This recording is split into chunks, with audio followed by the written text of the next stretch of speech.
I quickly realized that it wasn't about the truth in my case. Because if it was, I never would have been tried, convicted, anything, right?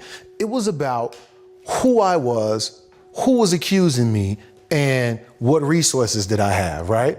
And in my case, I'm a young black man, no resources, just a high school education. And I was accused by a white woman of rape. So all of those were like the ingredients to see the injustice happen to you in the criminal justice system.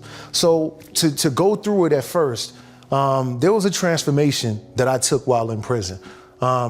Shock was definitely the first of anything, just the initial shock to be 17, turning 18, turning 19. I'm receiving letters from my friends who had gone off to college, got their first car, got their first credit card, maxed out their first credit card. You know what I mean? Just stuff like that. Just the stuff where you're like, look, this is the maturation process that kids go through, and that sets them up to who they become in life, right? That setup for me was taking place inside of a maximum security prison with a 28-year sentence. I started to just go into a dark, just desolate, there's no way I'm getting out of here type of place. It was a splash wake up to race, the criminal justice system, and what it's like to be underprivileged and to face the criminal justice system. And I'm watching the worst of the worst horror movies. To be accused of something, of raping a woman, and I was raised by like a single mother, my two aunts, my grandmother. So more than anything, I felt like in debt to explain to them, this is a lie. Right. But I didn't really have to do that with them because like they knew me. You could have called and said, look, I took someone's skateboard or just some juvenile stuff, right? But you weren't gonna call and say, I shot nobody, robbed nobody, or raped anyone, right? Like they just weren't going for that. They weren't buying it. And that's when the conversations they started to have with me was a bit more raw, a bit more, you know what? You've grown up in an all black neighborhood. You've never experienced racism. We've told you certain things are out here, and boom, this is what's going on. This is why stuff doesn't make sense to you. We can't afford to get you an attorney. We don't know much about the law. No one in my family had been arrested, charged with any crimes or anything like that. So it was one of these things where I could recite to you the entire Tupac album, but like none of my constitutional amendments or any of those type of things, right? And I look back on that and I said to myself, first of all, how am I so ill prepared? How are we so ill prepared to like deal with this, right? To be accused is one thing, but to like not have the resources to prove your innocence is like it's a totally different animal. And you're there and you're watching this and there's absolutely nothing you can do about it. And that is a terrible, lonely, isolating feeling, for me, definitely. But when I would turn around and I would look at my mother in court and to just look at those wrinkles and those creases of anguish on her forehead, it spoke to me what she wasn't able to say in words. And she felt like she had failed me by not having resources to be able to afford to buy me an attorney.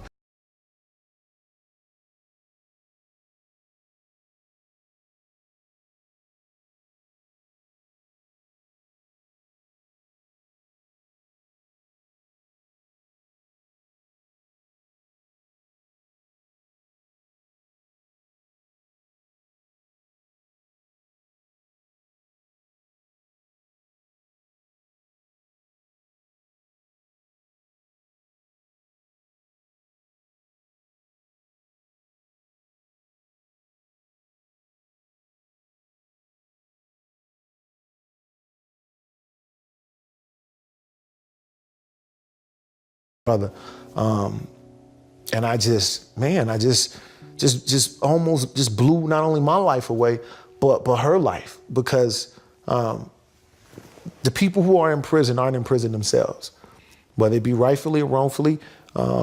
If you use the analogy of a bomb, when it hits its target, collateral damage is always affected. And that's what the criminal justice system is. My mother was very much so imprisoned by me being there. You know, Couldn't go to church, go out certain events, and people would ask, hey, how's Jarrett doing? How do you go on to start a story where like, yeah, he's in prison, but he didn't do it? Right. Doesn't it sound familiar to like a lot of, the things that people say? And so it was that I locked on to. And have you guys reconciled that? Like, I'm assuming you've talked a lot about that since you got out. Yeah, we developed a really close relationship while I was there. You got closer while you were in prison or when you got home? While I was there, because, and the reason I say that is because we know our parents as kids, right? But we don't really get to know them until we're adults, right? You know what I mean? Like who they are as people, right? We know who they are as parents, but we don't get to know them as people. And it was that maturation process that I was able to go through, even in a hellhole like prison. The letters, the sending me verses from the Book of Psalm in the Bible, the having conversations, the real unfiltered conversations of, look, let me tell you what this is about. And let me tell you why. You can't do certain things in America if you're of black and brown skin color that other people can. You don't get second chances, right? You're not one of the Duke lacrosse teammate members, you know what I mean, who got accused of a rape, never went to prison. Even the prosecutor was disbarred, right? And that case was so similar to mine, but it was just like, I got 28 years and got convicted because of like the circumstances that I spoke to you about before. So we just had a real conversations. And it made me become an adult far beyond my years. It kept me alive, so to speak, to where it was like, I'm getting these letters. I'm able to communicate with her on the outside. I'm able to understand like what's important to me, whether inside or when I get outside.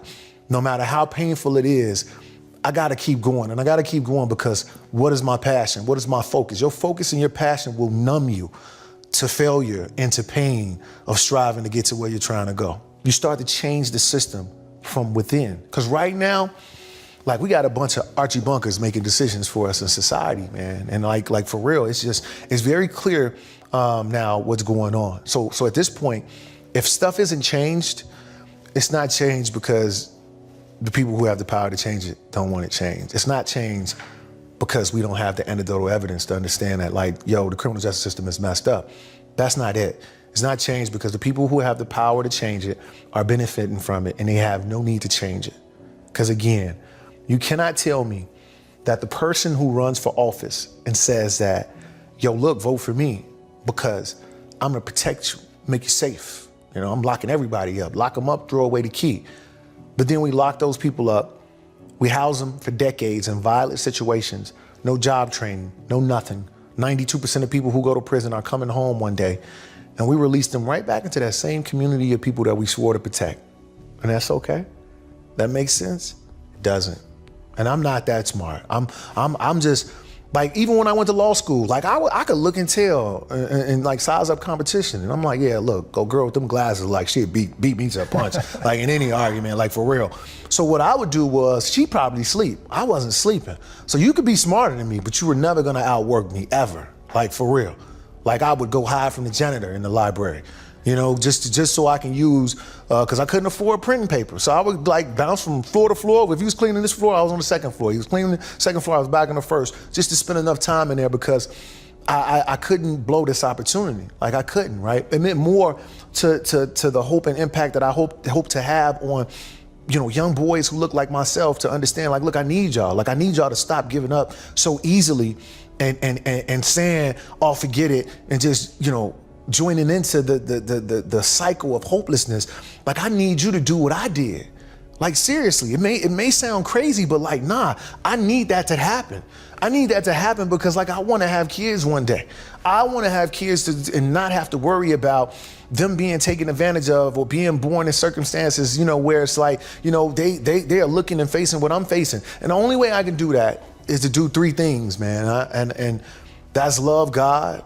I'm loving my wife, recently married, and loving this life by living it in a way in which I want to leave it for the kids that I have. Like, that's it. And I know the analogy of superhero was used. I appreciate that. I really do. And if I didn't have his makeup on, I'd probably be blushing. But nah, man, I really don't. Like, I'm at the point where it's like I've been on a breakneck pace. like just a breakneck pace. I want to do as much work as I can, start the movement of, rooting this thing out from the inside out. And the only way you do, look, there are no quick answers to big problems. Like, there just aren't any. So if you think we're gonna pass a bill and everything is gonna be A-okay, it's not gonna happen. So we need to take the long route and the most stable route, and that's to bring these curriculums into our school.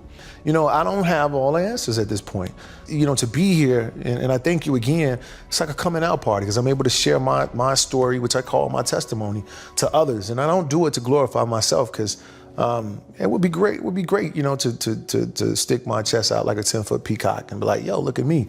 But more than anything, I would rather be somewhere sticking my toes in the sand, looking at what other people are doing as a result of me starting a real conversation.